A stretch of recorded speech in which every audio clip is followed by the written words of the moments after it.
Desa Kiara Payung dan Desa Gaga yang berada di Serang, Banten adalah dua desa yang menjadi tonggak sejarah Seci dalam memulai misi kesehatan di Indonesia. Di desa ini, Seci memberikan pelayanan kesehatan selama 6 bulan lamanya bagi warga yang teridentifikasi terjangkit TBC.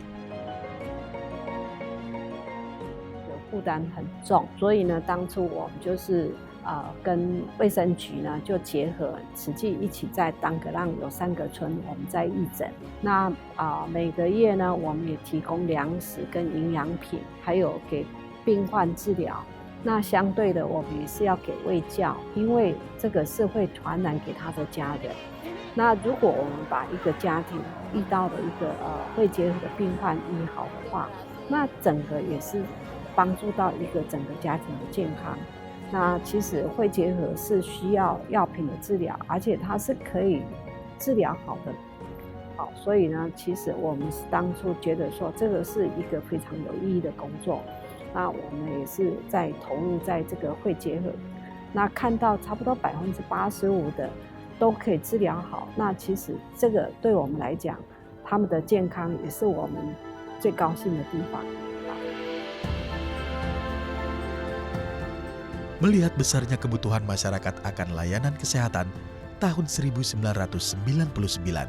untuk pertama kalinya Seci melakukan bakti sosial kesehatan berskala besar untuk lebih dari 9.000 pasien di wilayah Tangerang. Baksos tersebut meliputi operasi mayor dan minor, katarak, pterygium, dan gigi. Seci Indonesia memulai misi kesehatan dengan melakukan pengobatan di berbagai wilayah. Saat itu, belum ada standar operasional prosedur yang bisa dijalankan, serta fasilitas pelayanan medis yang belum sepenuhnya maksimal.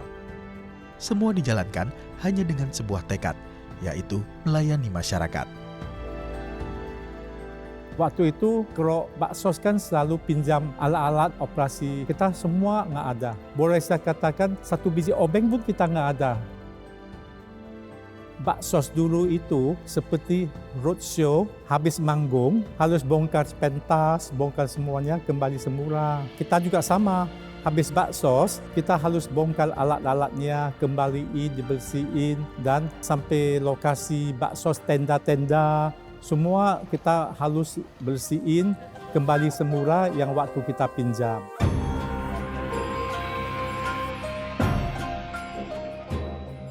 November 2002, Seci International Medical Association atau TIMA Indonesia didirikan. TIMA saat itu diketuai oleh almarhum Dr. Budiono dan wakil TIMA almarhum Dr. Hengki Hardono dan beranggotakan sebanyak 34 tenaga medis. Hingga kini, TIMA terus konsisten untuk menjemput bola, mendatangi para pasien yang membutuhkan pengobatan, mulai dari pengobatan minor, mayor, hingga katarak. Yang paling saya terkesan, baksos di Papua. Sampai sekarang, belum ada satu NGO yang bakti sosial di daerah Papua dengan operasi tindakan. Seci adalah NGO yang satu-satunya operasi tindakan di daerah Papua. Hingga 2023, TIMA Indonesia telah mengadakan sebanyak 138 baksos kesehatan besar dan 568 baksos kesehatan kecil. Jumlah anggota TIMA Indonesia kini telah mencapai 1.571 anggota dan telah berhasil menangani sebanyak 288.808 pasien dalam bakti sosial kesehatan.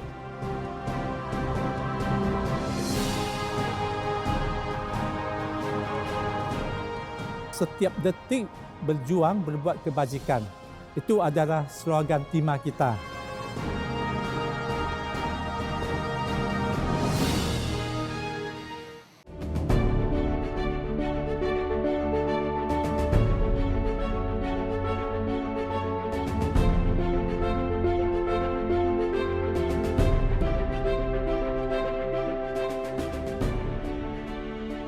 Jadi permulaan rumah sakit ini dibangun sebagai poliklinik bersama-sama dengan pembangunan dari rusun untuk cinta kasih ini. Pada tahun 2006 kemudian poliklinik ini berubah menjadi rumah sakit khusus bedah. Baru penuh beroperasional sebagai rumah sakit itu baru pada tahun 2008 sebagai rumah sakit khusus bedah. Dan karena pertumbuhan dari pasien, kemudian jumlah pasien, jumlah kasus, jenis kasus yang terus berkembang, maka pada tahun 2016 rumah sakit khusus bedah ini berubah statusnya menjadi rumah sakit umum kelas C. Dan dari sejak itu sampai sekarang ini menjadi rumah sakit umum kelas C, sehingga bisa melayani berbagai jenis masalah kesehatan yang datang ke tempat ini. Sejak tahun 2003, Rumah Sakit Cinta Kasih Seci berdiri. Dahulu, rumah sakit ini masih berbentuk poliklinik yang diperuntukkan untuk melengkapi fasilitas kesehatan di area perumahan Cinta Kasih Seci Cengkareng. Di usianya yang menginjak 20 tahun, Rumah Sakit Cinta Kasih Seci mendapat predikat paripurna atas pelayanan yang diberikan.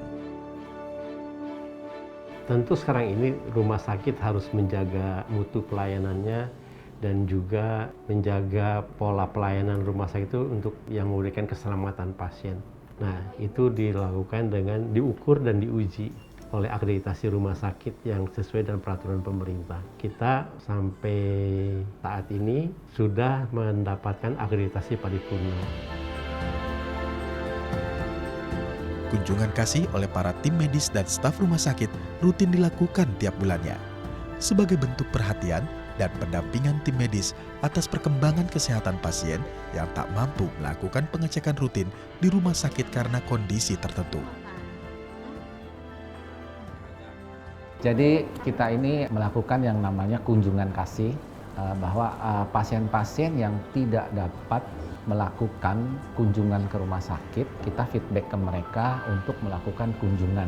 Ya artinya kita memang selektif juga sih ya. Biasanya sih pasien-pasien ini memang butuh untuk dikunjungi dari segi kesehatannya, kemudian dari segi mungkin dari finansial ya. Dan juga ada beberapa juga yang dibantu oleh yayasan.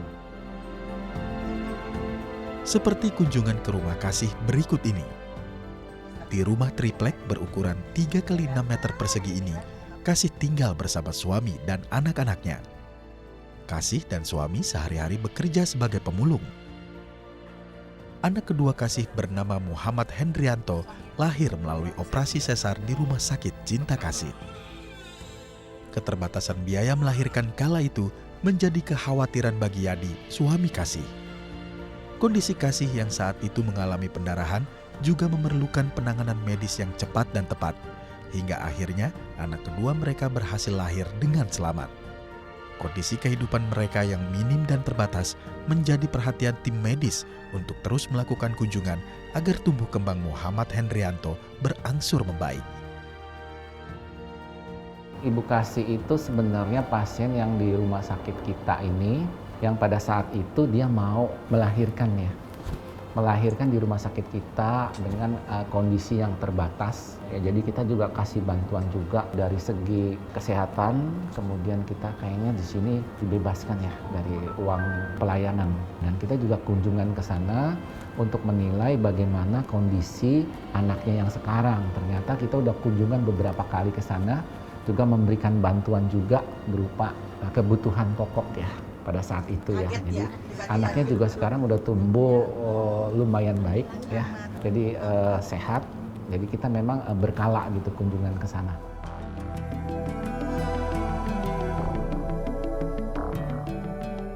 Kehadiran Rumah Sakit Cinta Kasih tidak hanya sebagai tempat pelayanan kesehatan, namun dengan nilai humanis, Rumah Sakit Cinta Kasih mengemban peran untuk menyembuhkan batin pasien melalui pendampingan para relawan pemerhati rumah sakit. Yang kami jaga sampai saat ini itu adalah pelayanan ini yang harus memang sesuai dengan kebutuhan masyarakat, satu. Yang kedua, pelayanan yang kami berikan itu tetap harus berjiwa humanis dan juga semakin berkembang, semakin menjawab kebutuhan masyarakat sekitar terhadap pelayanan kesehatan.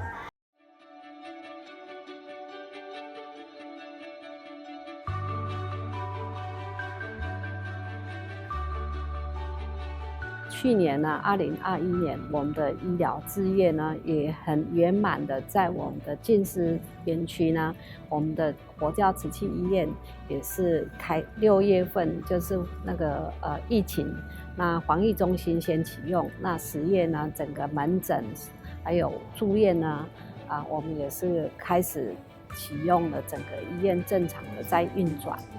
那这个是很不容易。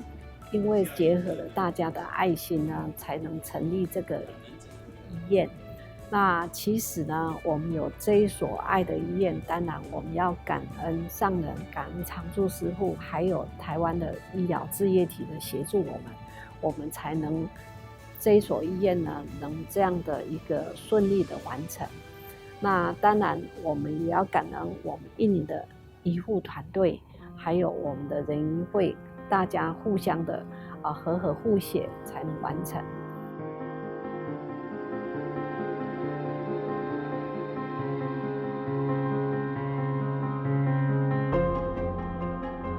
Seci Hospital merupakan perwujudan tekad besar dari para relawan Seci di Indonesia. Banyaknya masyarakat di Indonesia yang berobat ke luar negeri, serta banyaknya masyarakat prasejahtera yang belum mendapatkan pelayanan kesehatan secara maksimal menjadi latar belakang berdirinya Seci Hospital. Pelayanan kesehatan yang optimal dan maksimal dilengkapi dengan teknologi modern adalah tujuan dicanangkannya pembangunan Seci Hospital.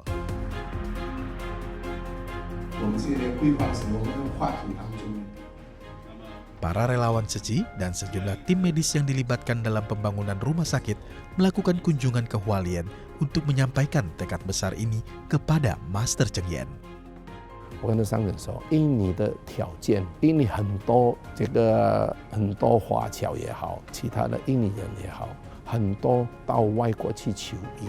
当时印尼的医院不是说很多讲普遍话，多，而且质量好。 所以说，这个医院也是非常缺乏。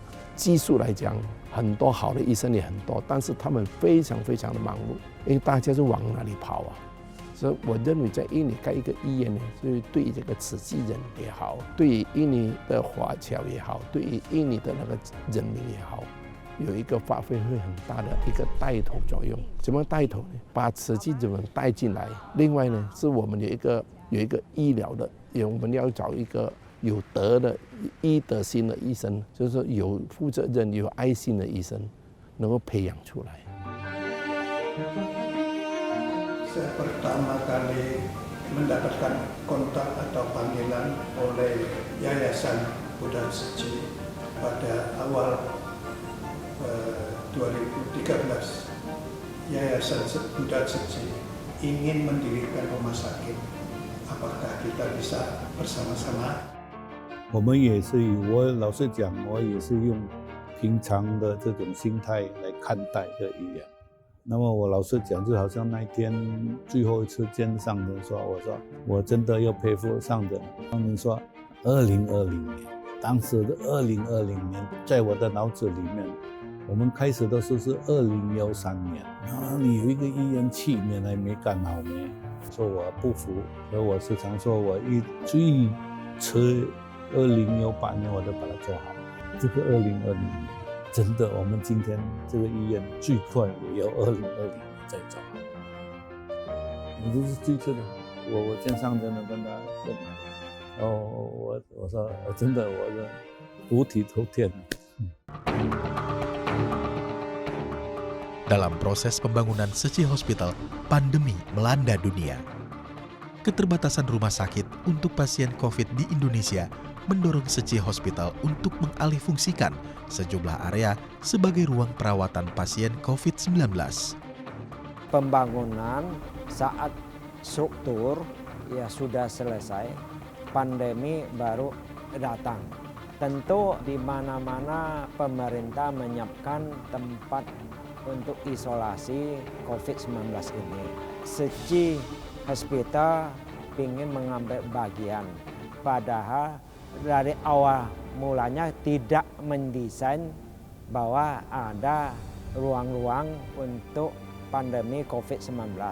Di gedung parkir di lantai 9 untuk auditorium dijadikan untuk khusus untuk pandemi COVID-19. Itu gedung terpisah.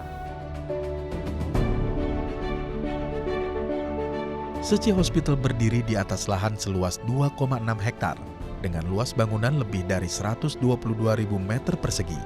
Terdiri dari 23 lantai dengan kapasitas maksimal 576 tempat tidur.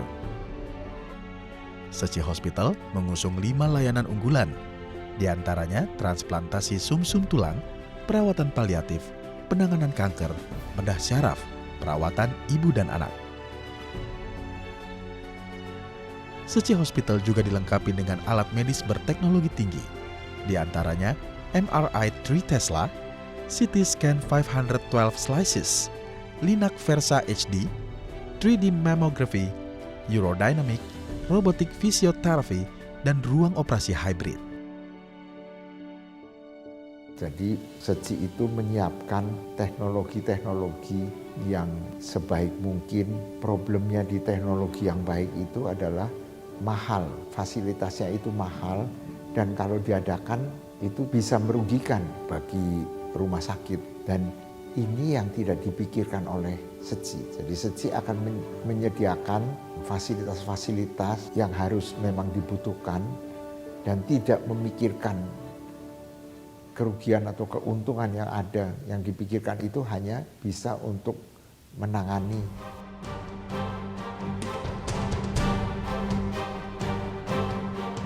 Pada 14 Juni 2023, Seci Hospital diresmikan oleh Presiden Republik Indonesia Joko Widodo. Pemerintah Indonesia mendukung keberadaan Seci Hospital dalam memberikan pelayanan medis yang profesional dan humanis bagi masyarakat. Saya tadi barusan berkeliling untuk melihat fasilitas penanganan pasien, baik yang berkaitan dengan kanker, baik yang berkaitan dengan thalassemia, baik yang berkaitan dengan sumsum, semuanya saya lihat peralatan, sarana prasarana, semuanya sangat modern. Kita ingin semuanya sehat, tetapi kalau pas sakit, jangan pergi ke luar negeri.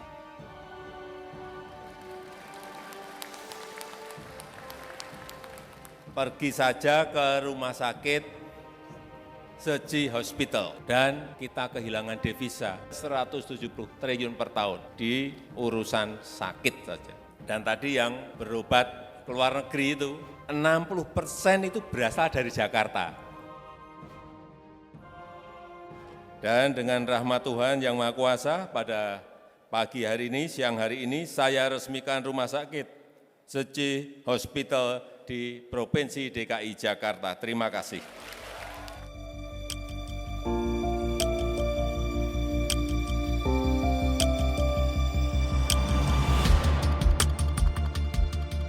Tahun 2020, pandemi COVID-19 melanda dan membatasi seluruh ruang gerak kehidupan. Minimnya alat pelindung diri membuat para tenaga medis memiliki risiko tinggi terpapar virus. Tidak sedikit tenaga medis yang gugur dalam tugasnya menangani pandemi COVID-19.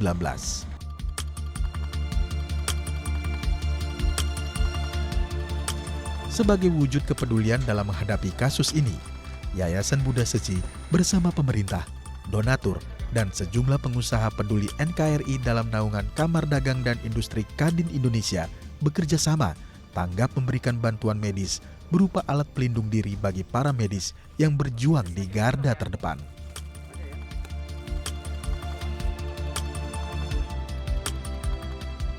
Ini 爆发之后，一直讲爆发过来，我们也在想，爆发之后应该这个是怎么样做法，怎么样测试？那时候在大陆已经有测试了，测试这个病毒的病患，测试病患呢，当时呢，印尼政府也有考虑去买的时候是国防部先考虑去买，国防部通过他的关系，他是有找到了有一批100万剂的那个测试剂，当时他的国会的钱还没讲会拨下来，因为是专款专用吧，这个他是国防部不能，他是军方不能够马上他调去买这个疫苗。当时他买疫苗是拿来给军人用的，不是拿来给民用的。我听到这个消息之后，这个刚好是我的一个同事，这个郭世峰师兄，他也知道这个有这个事情，他在进班了。我就问他，你还没清楚的话，没有我们这个慈济先买过来，怎么样能够来测试，帮忙人民怎么样度过这个应该把这个政府的方面把这些病患的测试出来，能够把他们集中，不用传播太厉害。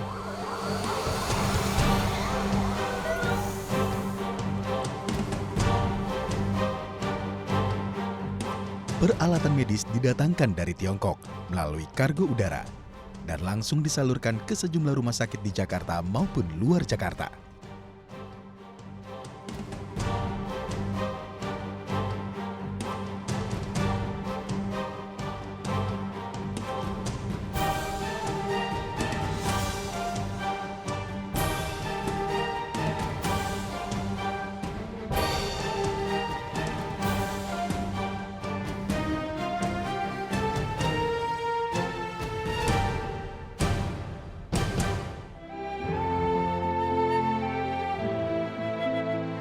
Kiprah Seci dalam menyebarkan cinta kasih masih terus berlanjut lewat berbagai misinya.